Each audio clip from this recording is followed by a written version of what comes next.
Time now, 6:30. Tired of the everyday routine? Ever dream of a life of romantic adventure? Want to get away from it all? We offer you Escape. Escape, designed to free you from the four walls of today for a half hour of high adventure. Tonight, we escape into the mind of a man who has been sentenced to die. A man who attempts to refuse the bitter fate society has imposed upon him, as James Poe tells it in his seething tale of violent death, Present Tense, starring Vincent Price.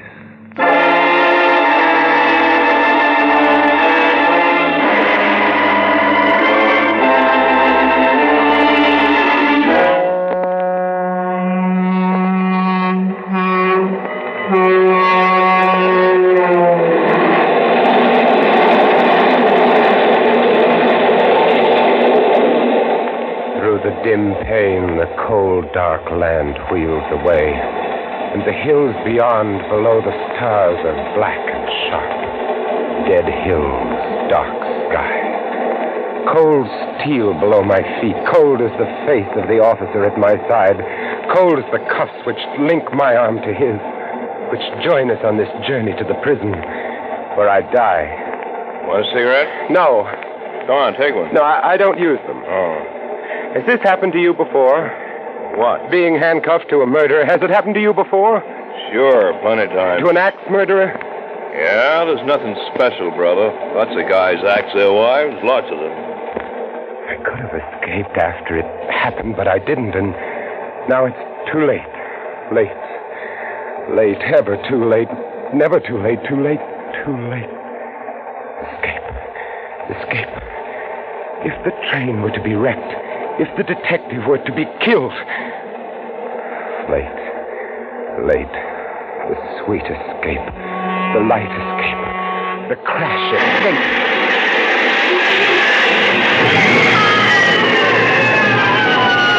No! Oh, no! The darkness. Where am I? The cars must have gone down the gully. No lights and those people in pain. This thing fastened to my wrist went halfway through the glass of the door. Keep back from his blood. I don't seem to be hurt. No broken bones. Escape. Now the keys in his pocket, his bloody pocket, and the cuffs are off. His gun and the wallet. His face. His face is gone. His own mother wouldn't know him. I'm free. Fire! Fuel oil! I must get away. Here, my ring onto his finger. There, that completes it.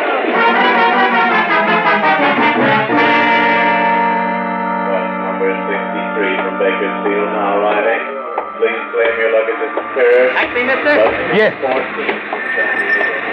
Where to? Up Beverly Glen, above Sunset. I'll show you where. Gotcha. Read about the big train wreck? Yes. Understand almost 100 were killed.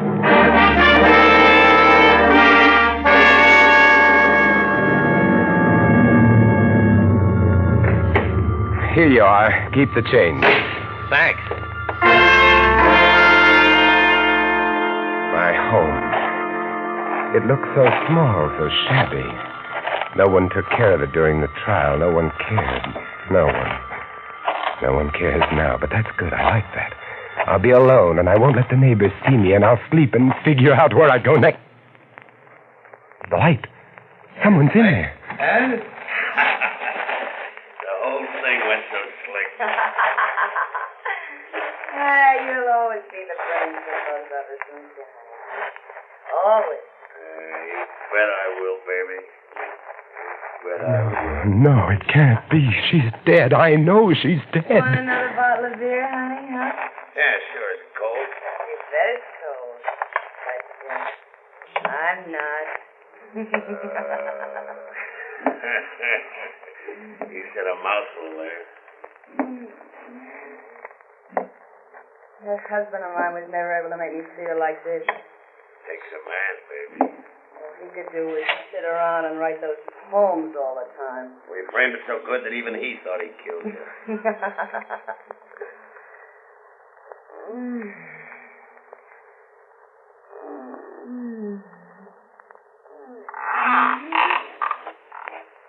What was that? Mice. You're funny, you know that? You're real funny. Open the kitchen door so quietly and walk softly. Here on the wall by the stove, the cleaver. Hey, honest, I hear something. Are you nervous, baby? Yes. Relax just a little bit. See them now. It is she. How did they do it? How did they trick me into imagining the murder? I am innocent. Sweetmeats. That's what you are, sweetmeats. Love her, man. The pig in his dirty undershirt. Soft, weak, white neck, fat on his arms. Pig. Grip the cleaver and walk like a feather. He shall be first. Soft, white neck. Honest, I hear something. What's the matter, sweetmeats? What's the matter?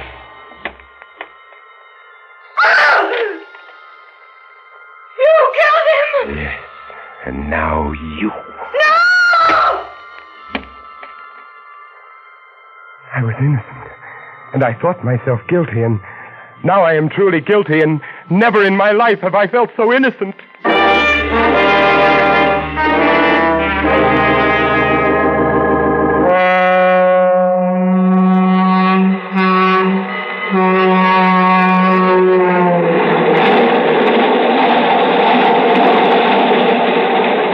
Like a dream, like a nightmare, the confession, the conviction, the sentence, and now, once more, dark night, cold steel, the sound of wheels, just as I lived it before. Why, even the cold face of the silent officer at my side, hard, cold face, so much like that other face. Want a cigarette? No, Go on, take one. no, I don't use them. Oh. Has this happened to you before? What? Being handcuffed to a murderer, has it happened to you before? Oh, sure, plenty of times. To an axe murderer? Yeah, you're nothing special, brother. Lots of guys axe their wives. Lots of them. But were you ever cuffed to an axe murderer who killed two people at once? What are you talking about? My sin, my crime, what I did, I killed them both. Slam. Take it easy, brother. You only killed your wife. Just her, just one, that's all.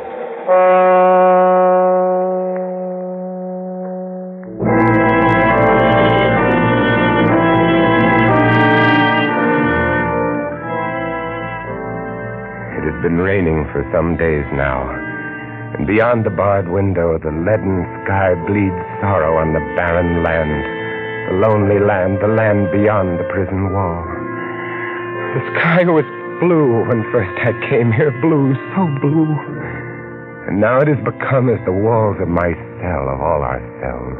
Dark, cheerless cells, these lifeless cells, these cells of men who wait to die. That wet sky, gray sky, cheerless sky. But it is beautiful. I have 12 hours left of life, 12 hours left to live. Beautiful sky, beautiful, beautiful, wet and fresh and alive. Oh, rather would I spend eternity at a well's bottom with but one patch of that to gaze upon than leave this life, than leave this earth, than leave this sky. But leave it I must. The guard told me no man has ever escaped San Quentin's death row. Blocks and bars, guards and guns lie between me and the world beyond. No escape, not from here.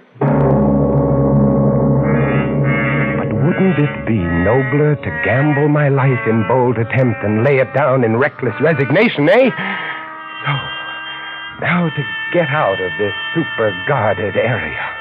Oh, guard! Guard! Hey, pipe down, cut it out. Oh, what's wrong? What's the matter with you? My gut, here, it's killing me. Your gut, huh? I'll call a medic.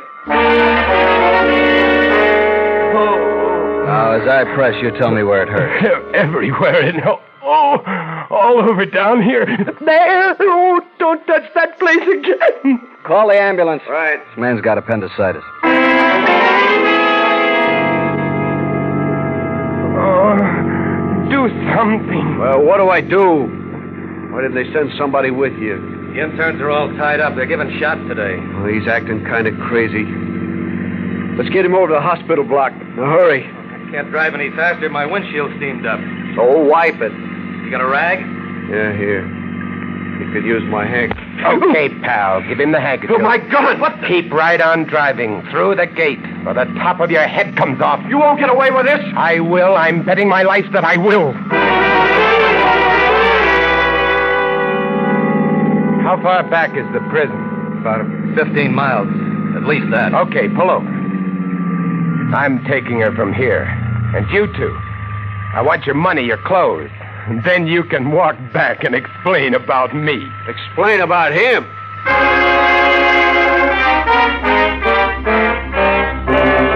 They won't find the ambulance for days. Not at the bottom of that canyon. Now I crossed the border on foot and into Mexico.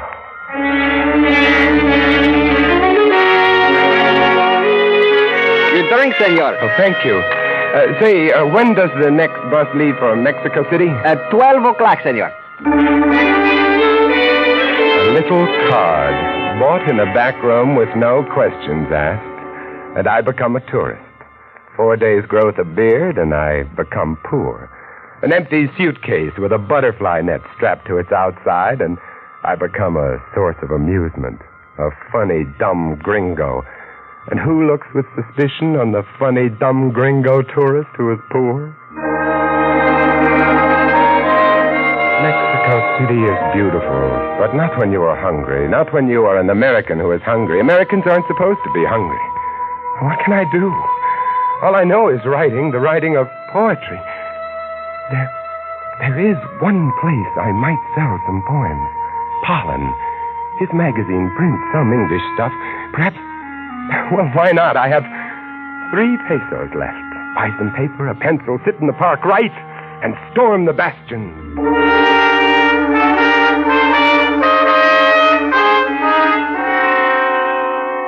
Ja? Ja, das ist gut hier. Do you like them, Mr. Pollen? Well,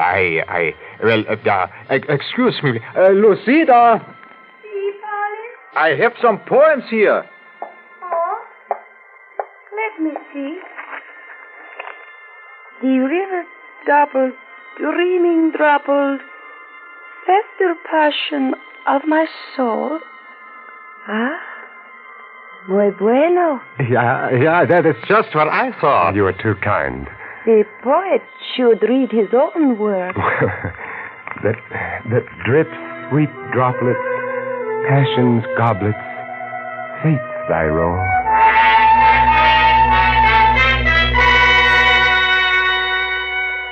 Lucida likes your stuff. A rare woman. And I like what Lucida likes. Aha.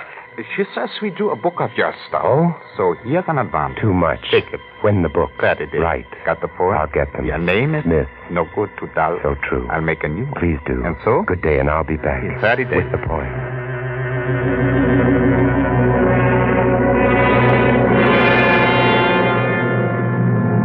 America.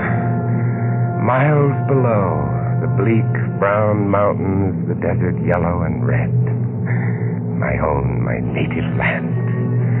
My advance money went for new clothing and a round-trip plane ticket to Los Angeles and my new lease on life. In a small file under the eaves of the little house in Beverly Glen, there are poems, more than 1,000 of them, poems which no one has ever seen, poems written in the evenings after work, on Sundays. And now, with the beard and the hat and the glasses, no one will recognize me. A cane. I ought to carry a cane, too. Get the poems. Does someone live there in the house? Has someone bought it? No matter. Get the poems, and then get back to Mexico City.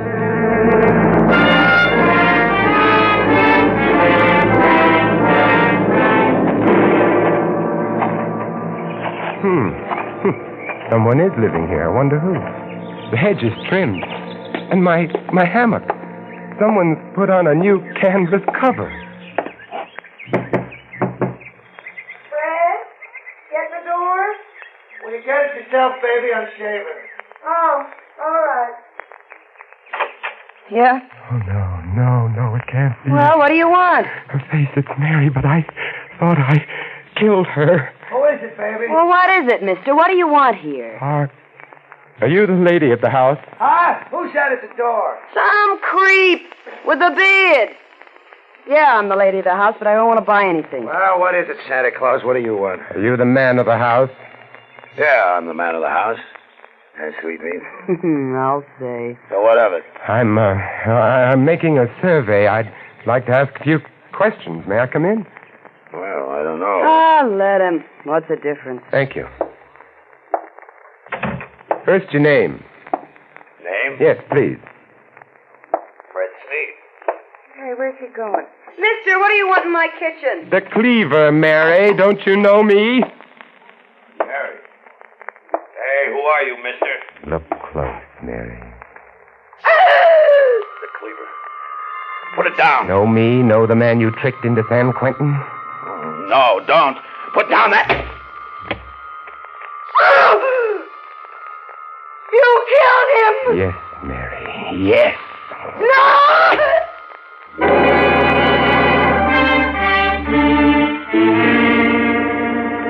Confession, conviction, sentence, transportation, and... again, the death cell as before. But when I came here, they promised I could keep the beard. They promised I could keep the beard. And it's gone. Gone. I can't remember when. What's that? Who's coming?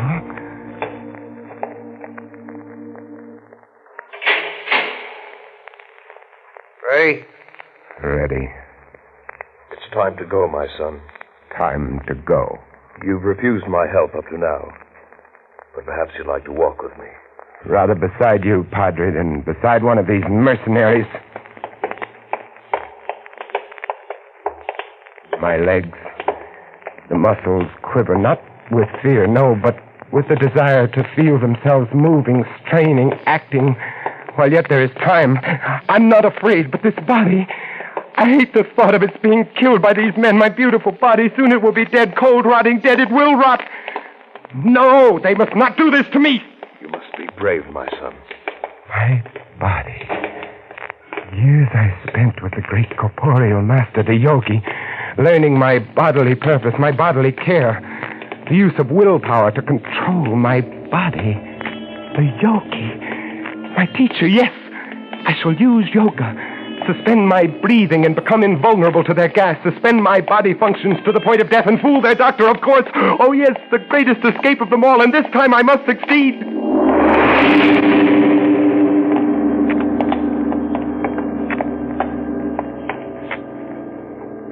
All right, here we are.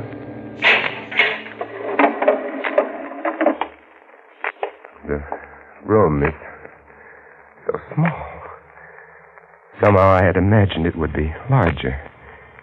And here is the chair. Yes, straps. Hood. All right, now just sit down. And over there, the glass. Take it easy. Small pane with the dark faces seen dimly through. The witnesses. Now lay your arms along these. The whole room is like some strange sort of time machine. Machine for launching a man into another dimension. So true. Yeah. I'd best begin to prepare myself. Relax. Relax. Must relax. It won't be easy. Have you any last words, my son? Yes, one request. Do not allow my poor body to be dissected or embalmed, but on the third day after my death, cremate it. That will be arranged as you desire. Thank you. God be with you, my son. Remember what Christ said to the two criminals. In this day shalt thou be with me in heaven. Now move your head forward a little. All right, put the hood down. There. Now, when you hear the pellets drop into the acid, don't try any tricks. Just breathe deeply, see? Fumes don't hurt, see? You just cooperate with us. Make it easy on yourself, pal. You know what I mean?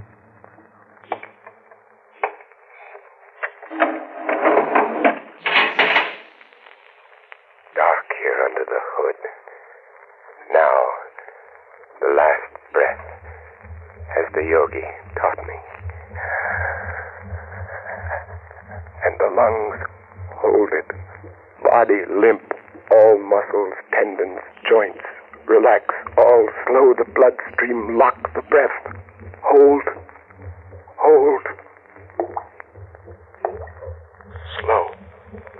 Slow.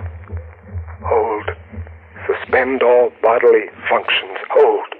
Fix the eye in. Suspended animation.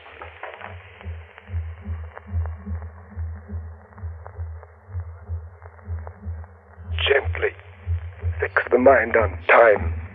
Ease the beating of my heart. Time as a picture on the screen of my mind. Slower. My perception is slower. The time seems to spin by now. Go slow, my heart.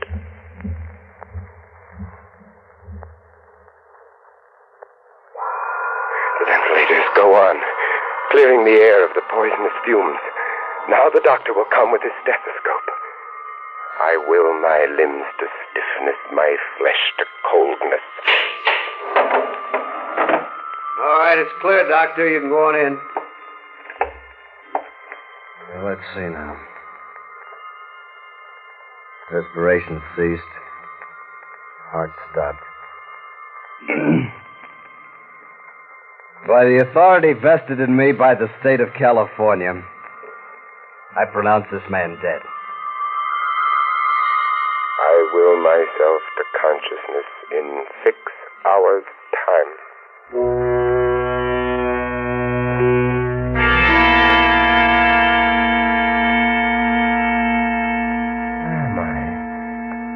Dark here and cold, so cold. I must get up and see. Oh, the prison morgue. It worked. But I'm cold, so cold. What's this on my toe? A tag. Too dark to read it, but I know what it says. It has my name, prison number, time of execution, yes. And now to look around. Because the next step must be played just right. And this should be it. A coffin crate ready for shipping. Some cadaver being returned to a sentimental family. Well, that ought to be just right. With him on my slab, my tag on his toe, and the most perfect escape of all time underway, here we go. I will my body to return from its state of suspended animation and to come immediately out of trance when next this coffin shall be opened.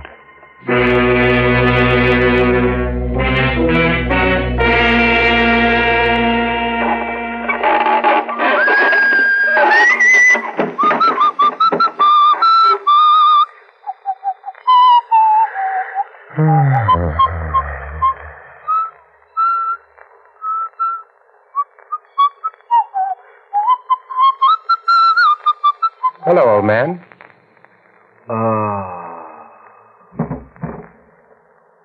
Funeral parlor. Poor fellow. Must have a bad heart. Let's see. No, it's going. Well, let's hope he's out for a while. This must be the workroom. Light hanging over the work table, and there a locker. With a suit. Fine. And here in the desk, might there not be some sort of... Yes, here. A petty cash box, and it's quite full. The old boy apparently doesn't believe in banks. and now that Lazarus has returned from the dead, this newspaper, Dateline, I was executed 4 days ago. Now I find myself resurrected in Indianapolis, Indiana.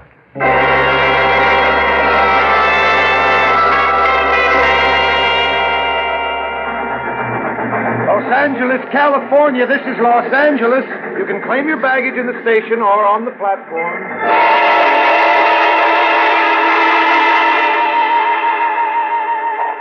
I return to my home. Beautiful time to return home. My old hammock is there, and my flowers, my yard. The house is empty. The lawyer said he'd had it cleaned up. Oh, my books, my pictures. Here's my old pipe. I haven't smoked it in years. Mary didn't like it.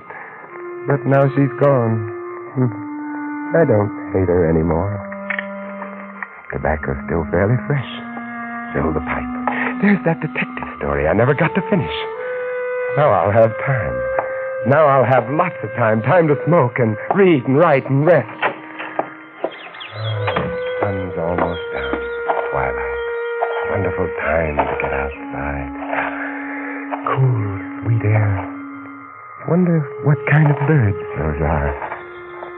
My hammock. Oh, it's so nice. Light the pipe. And, relax.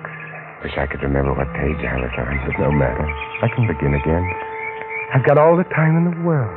The rest of my life. Birds. And the sun is slipping out of sight.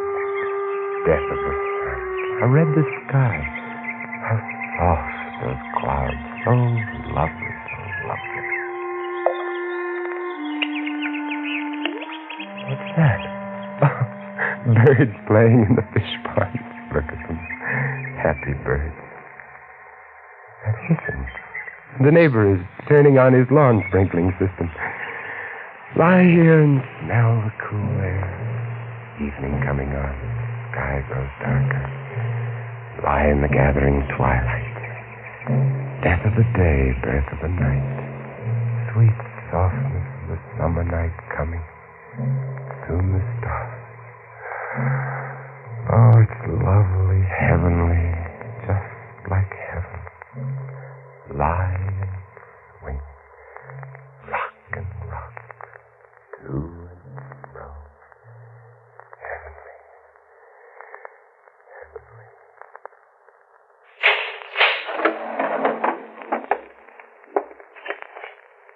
By the authority vested in me by the state of California, I pronounce this man dead.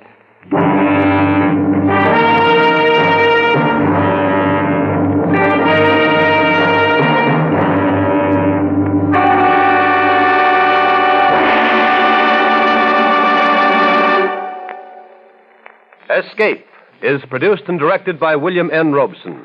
Tonight we have presented Present Tense by James Poe, starring Vincent Price as Roger.